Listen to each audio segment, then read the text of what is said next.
Thank you.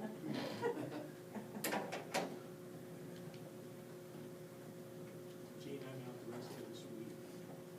November 1st in the afternoon, like after 2.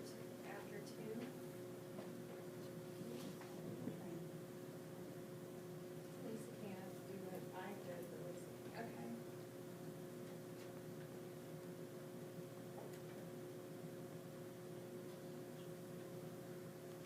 Sorry, I'm taking advantage of parent-teacher conferences, so I won't be around this week.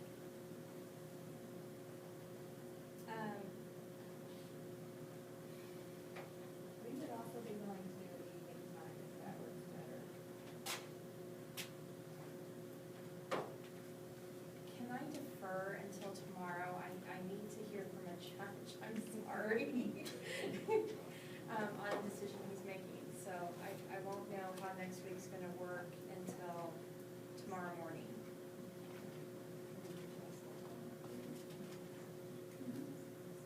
Would that be all right? Telephone numbers or email or something? And/or email. Can I get them? Because we don't have Gloria here either, so I don't know what would work for her.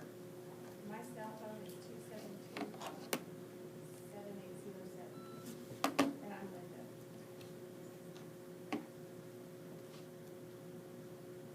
Okay. And I'm 874-0232. Okay. I'll call you tomorrow morning. I'm sorry. It's okay. Meeting work? It'll have to be next week sometime. On misconceptions, which, boy, I would really like to attend that, what is it, the Heritage Foundation coming out here on the 5th. Because that, I think, would be very educational on what they see as misconceptions in Common Core. I'm still gonna try to make that. I've made a reservation for that, but not holding my breath. So maybe sometime between the 6th and 11th would Yeah. be good. That would My be best ideal. time would be during the school day. I can do after school day. And I'm flexible in that regard on several of I those don't days. know about you all. Is it Michelle and Marcia? Yeah. I'm a coach, so I can make. Okay, yeah, during the school day is really the best time for me because I have my other obligation taken care of. At this point, 7th or 8th during the day, the possibility. Eight, I will be in New Orleans. We could come there. The 7th during the school day. I think we'll be together about 2.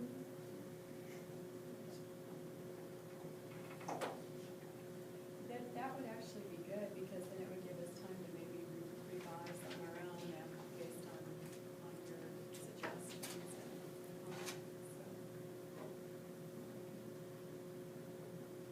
Any revisions to the PowerPoint between now and the next board meeting needs to be given to Dr. Dennis so he can make those changes. I think the PowerPoint's really, really well done and pretty tight. It's just a matter of how much commentary are we going to accompany it with. I mean, if you read through the PowerPoint, but just exactly the way it is, it's very, it flows, it gives you the right information. Just how to really punch it up a little bit to make it interesting and to kind of persuade people that this really is the way that they should go. So I don't see a lot of changes, at least on my part, on our part of this.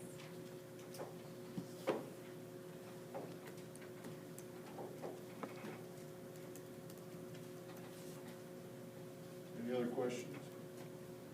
Coaches, thank you.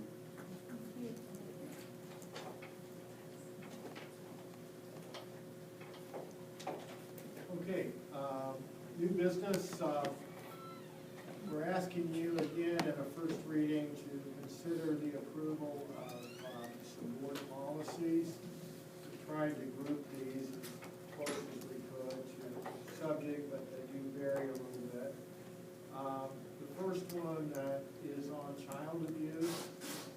The primary changes in this one is really the state has moved away from the term social rehabilitation services, SRS, and moved toward Kansas Department for Children and Families, DCF. So anytime, in any of our policies, if it's referring to SRS, that has to change.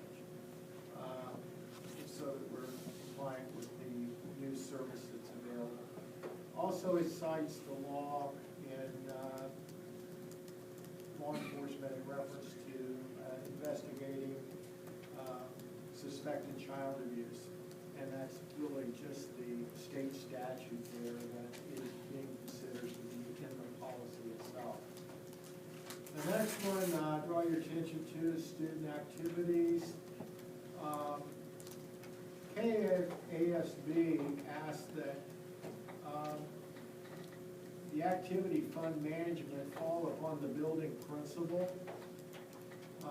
I'm highly recommending that we do not do that. We're a large school district and we have a chief financial officer.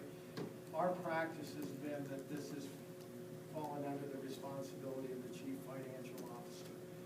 And it's really a good check and balance, and that gets you that report every month that you look at in reference to our student activities funds. Most of these are just in verbiage changes. There's not a lot there adding too much of anything. Adding or eliminating activities, administrative recommendations to add or eliminate specific activities. I crossed out the word shall and put left the word may be considered by the board. But if it's the board's wishes, it could certainly be shall, but if it's shall, that means it will be done that way. May, you've got a little more latitude there. The next one is in reference to animals and plants in schools. And this is just an amending the current policy that you have. It also covers service animals in schools, really putting the burden on the principal there, or the responsibility on the principal to manage that at the building level. And that's really what we do now. The next one is a new policy under exceptional students. One has to do, part of it there has to do with concurrent enrollment. It is our practice, I might add, too, that we allow 10th graders, some 10th graders to enroll in college classes. So we already do that in practice. Now the policy will just reflect that. So, and this is referring to exceptional children. So, with that said, if you have any questions as you look through these proposed policies, don't hesitate to call me. Most everything there is recommended by KASB, except what I told you about with the utilization of our chief financial officer in managing student funds. And I would really strongly recommend that we leave it there as opposed to placing that under the responsibility of the principal. And that has been our practice. I do have a question about that. It doesn't actually relieve the principal of that responsibility. It just passes through for that double check to the district level, doesn't it? Yeah, it puts the responsibility, it doesn't take away any of the responsibility of the principal in getting the information and following the processes. And an awful lot of the student activities is done between the principal and an associate principal, Martin Segovia in particular. That's where a lot of student activities come through. But it's really monitored by our finance department. So it doesn't lessen the responsibility, and KJ is always checking on the processes at the building to make sure secretaries and principals are following our processes. That's good. Good. if I can just add to that one, every PO that comes in for payment, does have to be approved either by the principal or the assistant principal or the athletic director at the high school level. So they are very aware of the funds that are coming in and out, and they're given an accounting every month of what we show. Some of them just to make sure that it's reconciled on their side as well, but they do see it every month.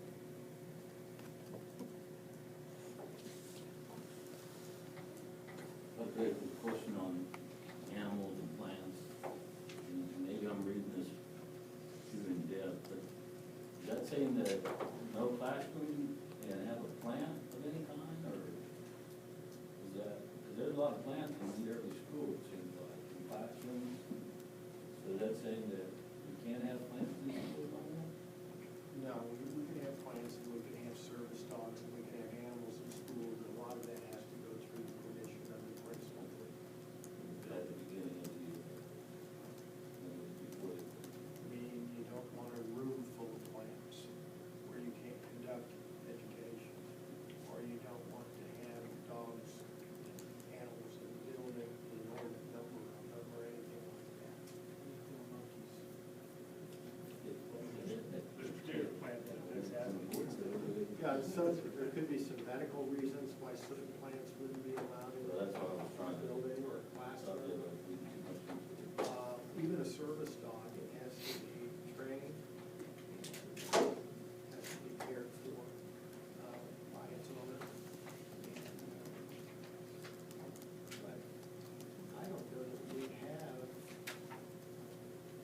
do we have any service dogs now in this district? I'm not aware of it, but I know we have that. And I'm gonna say 99% of the time, anytime you have a service dog in the building, it's very well trained, behaved, and it's no problem. It really serves the student. Just along those same lines here, on that draft document, said this policy does not apply to animals provided by the school for instructional purposes or for therapy or comfort dogs. I mean, it would still go through the principal, wouldn't it? Right. So why does that need to be in the policy?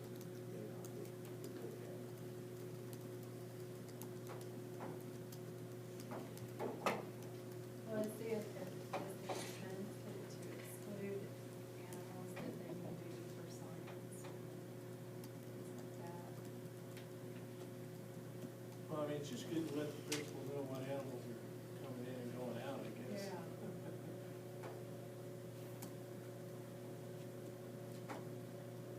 We've had dogs in classrooms that have served as what I would call comfort dogs. Put kids at ease, that's happened. Would that be basically a kind of therapy, basically, or could be?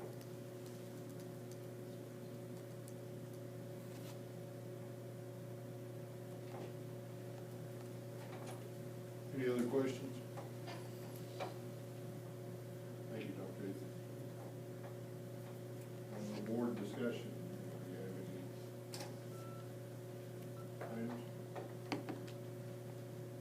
They set a new date for the ROTC training center. They have not set a new date to celebrate the opening of the confidence course. I was surprised the military called that off. I think he's looking at November 2nd, but I don't know that that's finished, but that's fine. But as soon as he nails a date down, we'll let you know. I'd like to take a moment to thank the board for their active participation in the college and career ready presentation. I think this will make a strong statement when we speak at the board, state board meeting.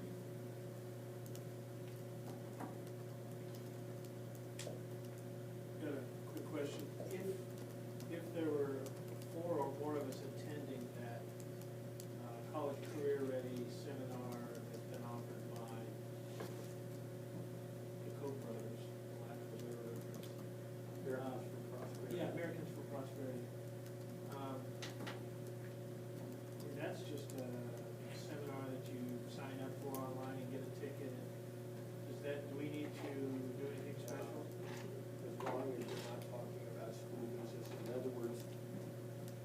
meeting, you could not sit there and talk about what you're learning in that meeting.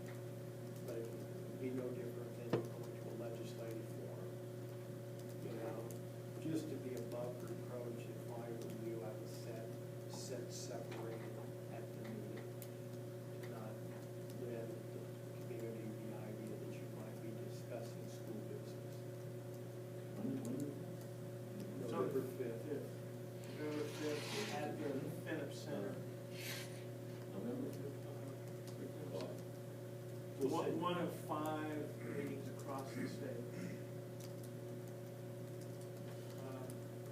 So, I mean, it just appears to me I ought to be able to interact with the presenters on the information they're presenting and ask questions. But basically, as long as we don't have board members of this body sitting together and discussing the implications of policy as it relates to this board, we ought to be fine. Absolutely. Anything? I just think it is important that you know, the more we can go to things like that, I think it gives credibility to your own position if you're willing to listen to everyone's viewpoint and really understand it. So I hope that, you know, we do have some representation here because I think it's important to our own point of view to understand other points of view on this issue.